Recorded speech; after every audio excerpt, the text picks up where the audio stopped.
هلا والله فيكم حبايبي بمقطع جديد. معكم أنا محمد من قناة مو جيمنج. بفيديو امبارح الخاص بموعد وحجم التحديث الجديد حكيت لكم راح اعمل لكم مقطع اجمع لكم فيه كل تسريبات الموسم 17 المتوفرين لحد الان. لهيك اليوم راح نشوف بهذا المقطع سكنات التقييم، سكنات الرويال باس والرقصات، وكمان راح نشوف شعار الموسم 17 رسميا يا اخوان يلي انعرض اليوم على صفحة ببجي موبايل الكورية. وبعدها بنهاية المقطع راح نشوف صناديق الاسترداد الخاصة بالموسم 17 يلي راح يكون فيهم سكنات الموسم الرابع يا اخوان يلي صارت معكم سابقا بالقناة. فبما بلش خلونا نوصل المقطع 5000 لايك. الله يسعدكم يا رب. شكرا كثير لتفاعلكم وتعليقاتكم الحلوة يلي عم تشوفوها على الشاشة حاليا. ولو ما كنتم مشتركين بقناتي عم تشوفوا مقاطعي لأول مرة بتمنى تشتركوا وتفعلوا زر الجرس لتوصلكم المقاطع الجديدة أول بأول. خلونا نبلش.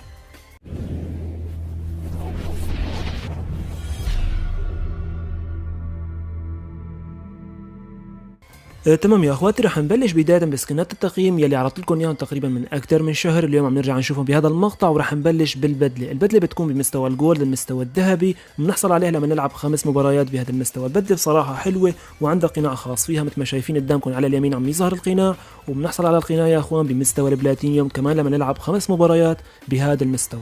اما بالمستوى الماسي فعندنا سكن سلاح مثل العادي، وبهذا الموسم راح يكون سكن خاص بسلاح الاوم يا اخوان اللي عم تشوفوه قدامكم حاليا. لما عرضته لاول مره على القناه كثير ناس حبوا هذا السكن، وبصراحه المقطع جاب لايكات جدا اسطوريه من وراء هذا السكن، فبتمنى يرجع يجيب لايكات يا اخوان. يعني هذا تسميع حكي فيكم تقولوا. خلينا نروح للسكن اللي بعده، والسكن الاخير يا اخوان اللي هو سكن المظله وخاص بمستوى الايس. الورقه الرابحه لما تلعبوا 5 مباريات بهذا المستوى راح تحصلوا على المظله جدا اسطوريه. وكمان في عنا اطار الكونكر لما توصلوا للغازي يا اخوان ما راح بعرضه لاني متاكد المقطع راح يجيب ديسلايكات من وراء هذا الاطار. هو مجرد متغير الرقم من 16 ل 17 فما في داعي اعرضه ابدا. وهيك نحن بنكون خلصنا سكنات التقييم وراح نبلش يا اخوان بتسريبات الرويال باس. وعندنا اول تسريب اللي هو شعار الموسم 17 مثل ما شايفين قدامكم، ظاهر قدامكم على الشاشه يا اخوان. شعار جدا اسطوري بصراحه، اول ما شفته حسيته راح يكون شيء ملكي، وخاصه من التاج الموجود تحت كلمه رويال باس. فاتوقع الموسم راح يكون جدا اسطوري ان شاء الله، وراح يعجب الجميع ويرجع الحياه شوي للعبه ببجي موبايل. وقبل ما نروح ونشوف باقي التسريبات خلونا نشوف الكلام الرسمي اللي نشرته شركه ببجي موبايل على موقعها الرسمي امبارح يا اخوان بملاحظات التحديث 1.2. مثل ما شايفين نحن بقسم الرويال باس سيزون 17 وعندنا اول ملاحظات عم يعطونا فكره الموسم يلي راح يكون مود القوى الخارقه الموجود بخريطه ايرينجل. هي راح تكون فكره الموسم بشكل كامل. ومذكور عندنا يا اخوان اسماء 3 باتلات. الثلاث باتلات راح يكونوا ميثيك يا اخوان، 3 باتلات ميثيك بسيزون واحد. هذا الكلام تكرر كثير على اليوتيوب، حاليا مأكد لكم اياه اذا كانت التسريبات صحيحه يا اخوان، لانه اسماء البدلات كلها ميثيك. وطبعا بدلتين منهم راح يكونوا على الليفل 50 ونحن بنختار وحده منهم حسب الكلام الرسمي يلي عم تشوفوه قدامكم حاليا.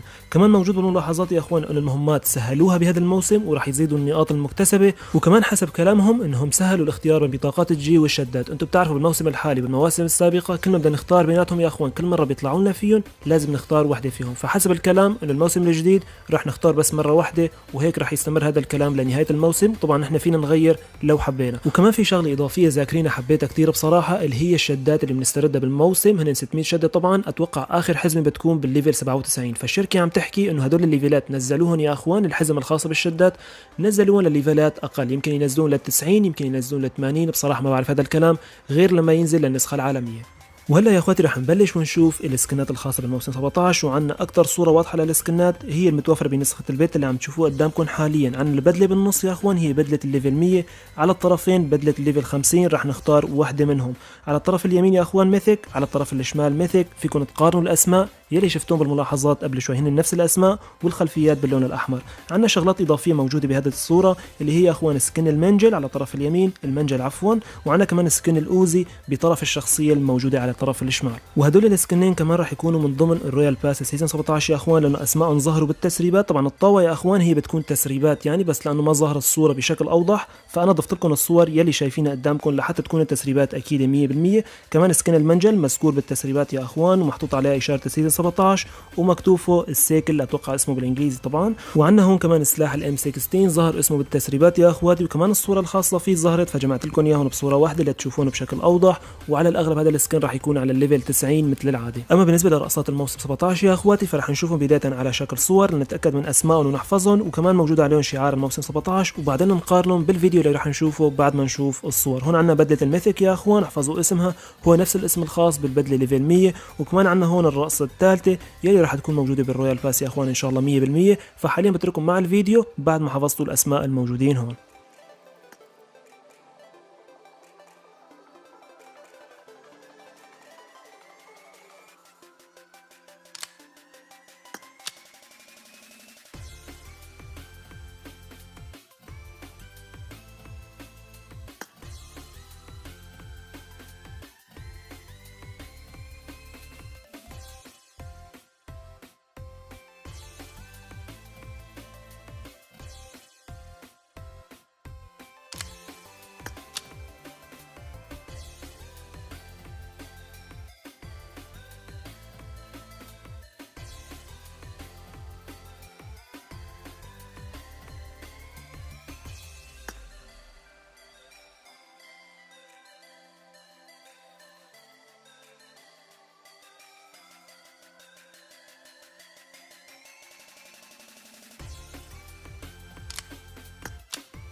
اما اخر التسريبات يلي راح نشوفها يا اخوان اللي هو صندوق الاسترداد الخاص بالموسم 17، اللي هو صندوق الثلج اللي عم تشوفوه قدامكم وخاص بسكنات الموسم الرابع يا اخوان. راح يرجع سكن الدب، سكن البنت، الطياره، الجيب، الطاوه، شغلات جدا اسطوريه. راح بترككم حاليا مع الباكج لتشوفوا.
وقبل ما ننهي المقطع بشكل كامل بدي اطلب منكم طلب صغير. كل الناس اللي واصلين بالمقطع لحد الان بدي اياكم تحطوا مع تعليقاتكم رقم 1 كرمال اعرف ان انتم اللي واصلين لنهايه المقطع وحاطين لايكات للمقطع. الله يسعد لي اياكم يا رب. شكرا كثير لدعمكم. وبدي اتشكر كمان شركه ببجي موبايل على 8100 شده اللي بعثوا لي اياهم. طبعا هن مو بمناسبه اي شيء، وانما انا ربحت بمسابقه وانتم بتعرفوا هذا الكلام. ربحت ب 5000 شده لكن هن بعثوا لي 8100، فالله يسعدهم يا رب. وشكرا كثير لكم على دعمكم بالمسابقه. وهيك بنكون وصلنا لنهايه المقطع. بتمنى يكون لاعجابكم. تدعموني باللايك لانه اللايك يا اخوان بيخلي المقطع يرتفع بنتائج البحث، وهذا الشيء بيدعمني بشكل جدا كبير. فالله يسعد لي اياكم. بتمنى تشتركوا بالقناه، تفعلوا زر الجرس. بحبكم كثير والسلام عليكم.